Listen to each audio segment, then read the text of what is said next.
அனைவருக்கும் வணக்கம். 12th new Tamil book இயல் 6 கவிதை பேழை, சிலப்பதிகாரம், புகார் காண்டம், அரங்கேற்று கதை, இளங்கோவடிகள். பிற உயிரினங்களிலிருந்து மனிதனை தனித்து காட்டுவது கலை. அது நுட்பமான தன்மையையும் திறனையும் உள்ளடக்கியது.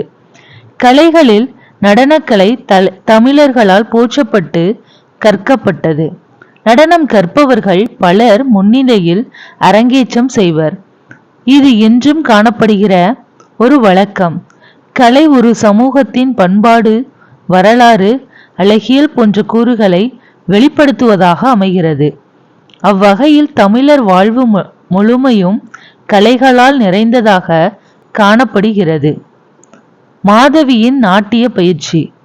பெருந்தோள் மடந்தை தாது அவில் புரிகுழல் மாதவி தன்னை ஆடலும் பாடலும் அழகும் என்று இக்கூறிய மூன்றின் ஒன்று குறைபடாமல் 7 ஆண்டு இயற்றி ஓர் 6 ஆண்டில் சூழ்கழல் மன்னருக்கு காட்டல் வேண்டி. 5 முதல் 11 பாடல்கள். நாட்டிய அரங்கின் அமைப்பு. எண்ணிய நூலோர் இயல்பினில் வளா அது மன்னகம் ஒரு வழி வகுத்தனர் கொண்டு புண்ணிய நெடுவரை போகிய நெடும்கலை கண்ணிடை ஒரு ஜான் வளர்ந்தது கொண்டு நூல் நெறி மரபின் அரங்கம் அளக்கும் கோளளவு 24 விரல் ஆக எழுகோல் அகலத்து எண்கோல் நீளத்து ஒரு கோல் உயரத்து உறுப்பினது ஆகி உத்தர பலகையோடு அரங்கின் பலகை வைத்த இடைநிலம் 4 கோல் ஆக ஏற்ற வாயில் 2 பொலிய தோற்றிய அரங்கில் தொழுதனர். ஏத்த பூதரை எழுதி மேல்நிலை வைத்து தூண் நிழல் புறப்பட மான்விளக்கு எடுத்து ஆங்கு ஒரு முக எழினியும் பொறுமுக எழினியும் கரந்து வரல் எழினியும் புரிந்து உடன் வகுத்து ஆங்கு ஓவிய விதானத்து உரைபெறு நித்திலத்து மாலை தாமம் வளையுடன் நாற்றி விருந்துபட கிடந்த அருந்தொழில் அரங்கத்து தலைக்கோல் அமைதி. பேரிசை மன்னர் பெயர் புறத்து எடுத்த சீரியல் வெண்குடை காம்பு நுனி கொண்டு கண் இடை நவமணி ஒழுக்கி மன்னிய நாவல் அம்பொலம் தகட்டு இடைநிலம் போக்கி காவல் வெண்குடை மன்னவன் கோயில் இந்திர சிறுவன் சயந்தன் ஆக என வந்தவனை செய்து வழிபடு தலைக்கோல் புண்ணிய நன்னீர் பொன்குடத்து ஏந்தி மன்னிய பின்னர் மாலை அணிந்து நலம் தரும் நாளால் பொலம்பூன் ஓடை அரசு உவா தடக்கையில் பரசினர் கொண்டு முரசு எழுந்து இயம்ப பல்கியம் ஆர்ப்ப அரைசொடு பட்ட ஐம்பெரும் குழுவும் தேர்வளம் செய்து கவிதை கொடுப்ப ஊர்வலம் செய்து புகுந்து முன் வைத்து ஆங்கு. மாதவியின் நாட்டியம் மங்கள பாடல். இயல்பினின் வளா இருக்கை முறைமையின் குயிலுவ மாக்கள் நெறிப்பட நிற்ப வழக்கால் முன் மிதித்து ஏறி அரங்கத்து வளத்தூண் சேர்தல் வழக்கென பொருந்தி இந்நெறி வகையால் இடத்தூண் சேர்ந்த தொல்நெறி இயற்கை தோரிய மகிழரும் மகளிரும் சீரியல் பொலிய நீரள நீங்க வாரம் 2 வரிசையின் பாடப் பாடிய வாரத்து ஈச்சில் நின்று இசைக்கும் கூடிய குயிலுவ கருவிகள் எல்லாம். இசை கருவிகள் ஒலித்த முறை. குழல் வழி நின்றது யாழே, யாழ்வழி தன்னுமை நின்றது தகவே, தன்னுமை பின்வழி நின்றது முழவே, முழவோடு கூடி நின்று இசைத்தது ஆல மந்திரிகை. பாவகை ஆசிரியப்பா. மாதவி மன்னனிடம் பரிசு பெறுதல். பொன்னியல் பூங்கொடி புரிந்துடன் வகுத்தன நாட்டிய நல்நூல் நன்கு கடைபிடித்து காட்டினல் ஆதலின். 143 முதல் 145. காவல் வேந்தன் இலை பூங்கோதை இயல்பினில் வளாமை தலைக்கோல் எய்தி தலை அரங்கு ஏறி விதிமுறை கொள்கையின் 1000 எண்களஞ்சு ஒரு முறையாக பெற்றனள். 157 முதல் 163 வரை. சொல்லும் பொருளும். புரிகுழல் சுருண்ட கூந்தல், கலை மூங்கில், கண் கணு, விரல் ஆடவர், கை பெருவிரல்,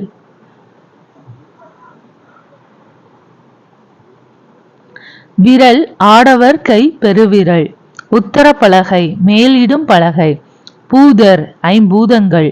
ஓவிய விதானம் ஓவியம் தீட்டப்பட்ட பந்தல். நித்திலம் முத்து, விருந்து புதுமை.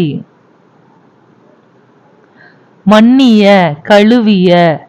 நாவலம் பொலம் சாம்பூனதம் எனும் உயர்ந்த வகை பொன். தலைக்கோல் நாடக கணிகையர் பெறும் பட்டம். ஓடை முக படாம் அரசு உவா பட்டத்து யானை. பரசினர் வாழ்த்தினர். பள்ளியம் இன்னிசை கருவி.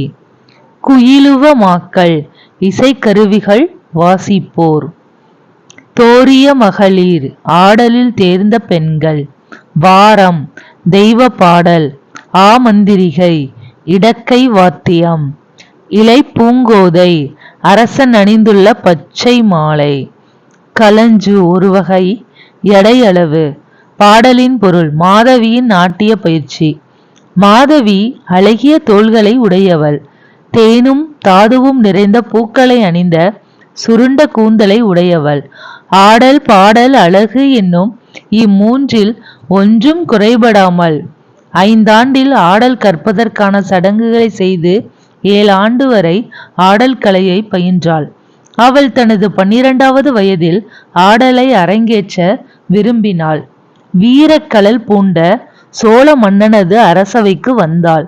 அவளுடன் ஆடல் ஆசான், இசை ஆசான், கவிஞன், தன்னுமை ஆசான், குழல் ஆசான், யாழாசான் ஆகியோரும் வந்திருந்தனர். நாட்டிய அரங்கின் அமைப்பு. திறம்பட கற்றுணர்ந்த சிற்ப நூலாசிரியரால் சொல்லப்பட்ட இயல்புகளிலிருந்து மாறுபடாத நன்னிலத்தை ஆடல் அரங்கிற்காக தேர்ந்தெடுத்தனர். பொதிகை மலை போன்ற மலைகளிலே நீண்டு வளர்ந்த மூங்கில்களிலே ஒன்றுக்கொன்று இடையே 1 ஜான் அளவு கணுக்களை கொண்ட மூங்கிலை கொண்டு வந்தனர். நூல்களில் கூறப்பட்ட முறையாலே அரங்கம் அமைத்தனர். தம் கை பெருவிரலில் 24 அளவினை கொண்டதாக அம்மூங்கில்களை வெட்டினர். அதை அரங்கம் அமைக்கும் கோலாக கொண்டு அதில் 7 கோல் அகலமும் 8 கோல் நீளமும் 1 கோல் உயரமும் உடையதாக நாட்டிய அரங்கத்தை அமைத்தனர். அரங்கில் தூணிற்கு மேல் வைத்த உத்திர பலகைக்கும் தளத்தில் இருக்கும் பலகைக்கும் இடையே இடைவெளி 4 கோல் அளவாக இருந்தது. அரங்கின் உள்ளே செல்லவும் வெளியே வரவும் ஏற்ற அளவுகளுடன் 2 வாயில்கள் அழகாக அமைக்கப்பட்டிருந்தன. மேற்கூறியபடி அமைக்கப்பட்ட அவ்வரங்கில் மேல்நிலை மாடத்தில் ஐம்பூதங்களை யாவரும் புகழும்படி சித்தரித்து வைத்தனர். தூண்களின் நிழலானது அவையிலும் நாடக அரங்கிலும் விழாதபடி நல்ல அழகான நிலை விளக்குகளை நிறுத்தினர். மேலும் மேடையின் ஒரு புறத்திலிருந்து மறுபுறத்திற்கு செல்லுமாறு அமைக்கப்படும் ஒரு முகத்திரை மேடையின் இருபுறத்திலிருந்தும் நடுவில் ஒன்றோடு ஒன்று பொருந்துமாறும் அமைக்கப்படும் முகத்திரை மேடையின் மேலிருந்து வேண்டும்போது கீழே இறக்கும் வகையில் அமைக்கப்படும் கரந்து வரல் திரை, இவை 3ஐயும் சிறப்புடன் அமைத்தனர். ஓவிய வேலைப்பாடு மிக்க மேல் விதானத்தையும் அமைத்தனர். அத்துடன் சிறந்த முத்துக்களால் இயன்ற மாலைகளை அரங்கம் முழுவதும் தொங்கவிட்டனர். இவ்வாறு ஒவ்வொன்றையும் புதுமையாக மேடையில் சிறப்பான வேலைப்பாடுகளுடன் அமைத்தனர். தலைக்கோல் அமைதி. அரங்கேற்றத்தை வெற்றிகரமாக முடிக்கும் ஆடல் மக்களுக்கு தலைக்கோல் அளித்து சிறப்பிப்பர்.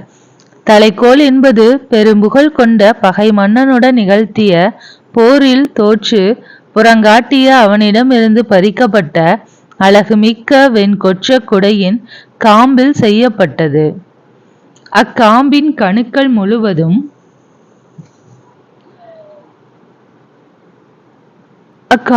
கணுக்கள் முழுவதும் நவமணிகளை இழைத்து அக்கணுக்களுக்கு இடைப்பட்ட பகுதிகளில் சாம்பூநந்தம் எனும் பொன் தகட்டை வலம்புரியாகவும் இடம்புரியாகவும் சுற்றி கட்டி அதனை ஒரு கோலாக்குவர். வெண்கொற்ற குடையுடன் உலகாளும் மன்னனின் அரண்மனையில் அதனை வைத்து இந்திரன் மகன் சயந்தன் என அக்கோலை நினைத்து மந்திர வீதியாலே வழிபாடு செய்வர். அத்தலைக்கோலை புண்ணிய நதிகளிலிருந்து பொற்குடங்களில் முகந்து வந்த நன்னீரால் நீராட்டுவர். பின்பு மாலைகளை அணிவித்து பொருத்தமான ஒரு நல்ல நாளிலே பொன்னாலான பூணினையும் முகப்படாத்தையும் கொண்டிருக்கிற பட்டத்து யானையின் கையில் வாழ்த்தி தருவர். முரசுகள் முழங்க, பல்வேறு வாத்தியங்கள் ஒலிக்க, அரசரும் அவரின் 50 குழுவினரும் சூழ்ந்து வர பட்டத்து யானை தேரை வலம் வந்து அதன் மேல் உள்ள கவிஞனிடம் அத்தலைக்கோலை கொடுக்கும். பின்பு அனைவரும் ஊர்வலமாக அரங்கிற்கு வந்த பின் அத்தலைக்கோலை கவிஞன் ஆடலரங்கில் வைப்பான். இவ்வாறு மாதவியின் ஆடலரங்கில் தலைக்கோல் வைக்கப்பட்டது. மாதவியின் நாட்டியம் மங்கள பாடல். அரசன் முதலானோர் யாவரும் தத்தம் தகுதிக்கு ஏற்ப அமைக்கப்பட்ட இருக்கையில் அமர்ந்தனர். அதன் அருகே இசை கருவிகளை வாசிப்போர் நிற்க வேண்டிய முறைப்படி அவரவர்க்கு உரிய இடத்தில் நின்றனர். அதன் பின் அரங்கேற்றம் செய்ய வேண்டிய நாடக கணிகையாகிய மாதவி அரங்கில் வலக்காலை முன்வைத்து ஏறி பொறுமுக எழினிக்கு நிலையிடனான வலத்தூண் அருகே போய் நிற்க வேண்டியது மரபு என்பதால் அங்கு போய் நின்றாள்.